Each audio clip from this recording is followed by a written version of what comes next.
My first instrument was the alto saxophone, which I started when I was 8 years old. I grew up in Levittown on Long Island, and we had a very good band program. And so one of the other students who was playing in the concert band went around to all the classrooms recruiting, trying to get people to play in the concert band. And actually, she came around and said, "Hey, Mr. Gary," he was the band director. He was looking for clarinet players to join the band. Is anyone interested? And I thought about it. I said, "Wow, that sounds kind of cool. I'd do that." So I raised my hand and said, and I went, and it turned out to be an alto saxophone, not the clarinet. Uh, so that was it, and I enjoyed it right away. So they really tried to encourage kids to play and start taking lessons, and they wanted to get you playing in the ensemble right away. So I found myself after a couple of lessons starting to play in this concert band. I was in fourth grade, and I really loved music from the beginning. It was almost like this passion that that just came out of nowhere. I had no idea that it was there. So and I continued the alto saxophone until I was 22.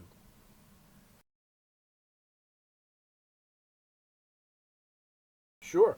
Well, I did take private lessons. My dad was a guidance counselor in Carl Place on Long Island, and there was the band teacher in his school. His name was Gene Timpano, and he came to my house every week and gave me saxophone lessons. And he started working on standards, and we did sight reading, and we would work on tunes like Dancing in the Dark, and tune standards out of fake books. So I studied with him for about 6 years, and then met an incredible saxophone, clarinetist, and flute player, also living on Long Island at the time.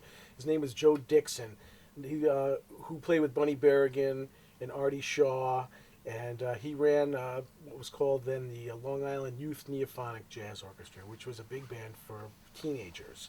And he became a really big mentor for me and a lot of musicians growing up on Long Island.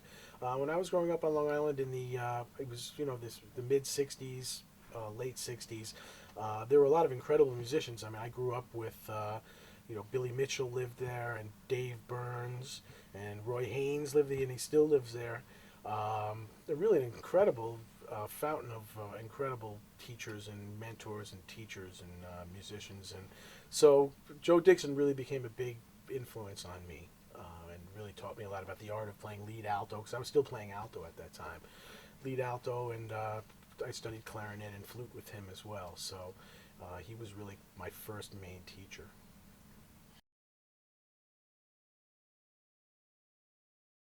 Yep. Well, I was affiliated with William Patterson University for 12 years. I've been living in Amherst, Massachusetts for the last 7 years. We moved up there for family reasons. And so I've been also teaching at Amherst College for the last 6 years or so, just teaching, private saxophone lessons, on a very casual basis. But I really try and, it's important these days, the music business being what it is that young musicians, they really have to be able to wear many hats and have different kinds of skills to try and survive in the music world, which today is it's not so easy for young musicians, especially given the scene of the work is getting less and less, and there are more young musicians going to colleges and universities, and there's a huge level of interest in this music still. I mean, there's this common misnomer that jazz is dead, it's not popular, but if you travel around and you go to these different schools, you're going to see that there's thousands of young musicians who are passionate and playing on such a huge, real deep, incredible level that, in a way deeper than any time before.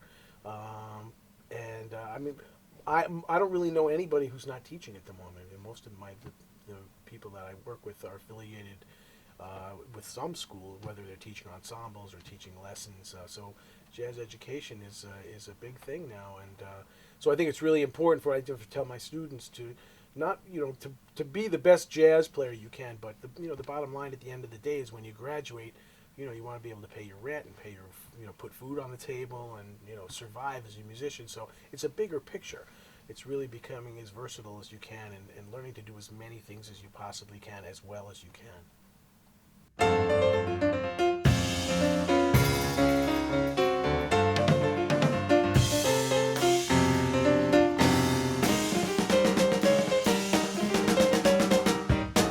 Gary Smulyan. Great.